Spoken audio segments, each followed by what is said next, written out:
আসসালামু আলাইকুম ওরহমতুল্লাহি ওবরাকাতু। এক ভাই প্রশ্ন করছে, একজন মহিলা কতবার বিয়ে বসতে পারে? একজন মহিলা কতবার বিয়ে বসতে পারে ইসলামে এ ব্যাপারে কোনো মুতায়্যান নাই, কিন্তু একজন মহিলা একেলগে এক সময় একজন স্বামীর উপরে স্বামী রাখতে পারে না। আর মহিলার যখন স্বামী ইন্তিকাল হয়ে যায় বা তালাক পায়, তালাক হওয়ার পরেও একটা ইদ্যত থাকে, স্বামী মারা গেলেও একটা ইদ্যত থাকে। এই ইদ্যত শেষ হওয়ার আগে যদি অন্য জায়গায় বিয়া বসে, এই বিয়া বাতিল, গ্রহণযোগ্য হয় না, সহি হয় না। আর ইদ্যতের ভিতরে যদি তালাকপ্রাপ্ত বা স্বামী ইন্তেকাল করছে এই সমস্ত মহিলারা যদি ইদ্যত শেষ হওয়ার আগে বিয়া বসে, সেই বিয়া গ্রহণযোগ্য হয় না। ইদ্যত কারে কয়?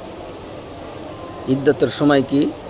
যদি স্বামী মারা যায়, আল্লাহ সুবহানাহু ওয়া তাআলা বলছে, ওয়াল্লাযীনা ইতাওয়াফাউনা মিনকুম ওয়া ইয়াযারুনা আযওয়াজান ইয়াতারাব্বাসনা বিআনফুসিহিন্না আরবাআতা আশহুরিন ওয়া আশরা।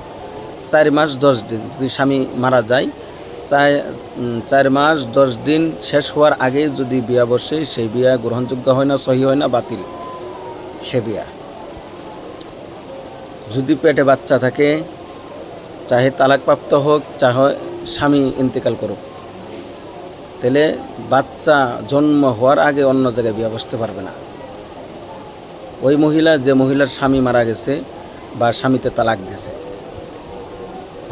তালাকপ্রাপ্ত মেয়ে যদি পেটে বাচ্চা থাকে বা স্বামী ইন্তেকাল হয়েছে, ওই মহিলারও যদি পেটে বাচ্চা থাকে, তাহলে বাচ্চা হওয়া পর্যন্ত অন্য জায়গায় বিয়ে বসতে পারবে না।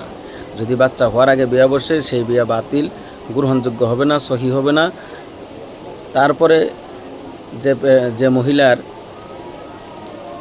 তালাক পাইছে কিন্তু পেটে বাচ্চা নাই, তা আল্লাহ সুবহানাহু ওয়া তাআলা বলছে, ওয়াল মুতাল্লাকাতু ইয়াতারাব্বাসনা বিআনফুসিহিন্না সালাসাতা কুরু। 3 হায়েজ পার হওয়ার পরে অন্য জায়গায় বিয়ে বসতে পারবে। এটা হইল তালাক পাইছে যে মহিলা কিন্তু পেটে বাচ্চা নাই, এই মহিলার জন্য। আরেকটা হইল মহিলা স্বামী ইন্তেকাল করছে কিন্তু পেটে বাচ্চা নাই, তার ইদ্যত হইল 4 মাস 10 দিন। ওয়াল্লাযীনা ইতাওয়াফাউনা মিনকুম ওয়া ইয়াযারুনা আযওয়াজান ইয়াতারাব্বাসনা বিআনফুসিহিন্না আরবাআতা আশহুরিন ওয়া আশরা। আর যদি পেটে বাচ্চা আছে, চাহে তালাক পাইছে, চাহে স্বামী মারা গেছে, তার ইদ্যত হইল বাচ্চা হওয়া পর্যন্ত। আর স্বামী ইন্তেকাল করছে কিন্তু পেটে বাচ্চা নাই, তাহলে এর 4 মাস 10 দিন, কিন্তু স্বামীতে তালাক দিছে, পেটে বাচ্চা নাই, এর 3 হায়েজ পার হওয়ার পরে অন্য জায়গায় বিয়ে বসতে পারবে। এরকমভাবে ইদ্যত, একটা মহিলা যখন তার স্বামী মারা যায় বা স্বামীতে তালাক দেয়, তালাক দেওয়ার পরে এটা ইদ্যত থাকে। এই যে ইদ্যতের কথা বললাম, এই ইদ্যত পার হওয়ার পরে অন্য জায়গায় বিয়ে বসতে পারবে, কোনো অসুবিধা নাই। বা এইভাবে যদি দ্বিতীয়বার স্বামীও মারা গেল বা তালাক দিল, আবার ইদ্যত পালন করার পরে আবার বিয়ে বসতে পারবে।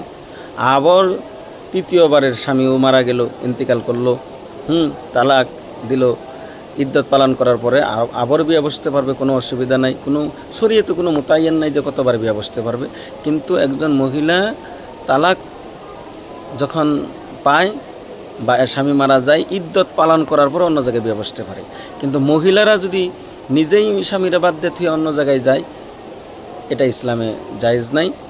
তালাকের চাবি হলো, আল্লাহ সুবহানাহু ওয়া তাআলা বলছে, ওয়াল্লাযী বিয়াদিহি উকদাতুন নিকাহ। তালাকের চাবি হলো স্বামীর কাছে। স্বামীতে তালাক দিলে তালাক হয়, মহিলারা তালাক দিলে তালাক হয় না। হাদা মা ইনদি, আল্লাহু আ'লাম।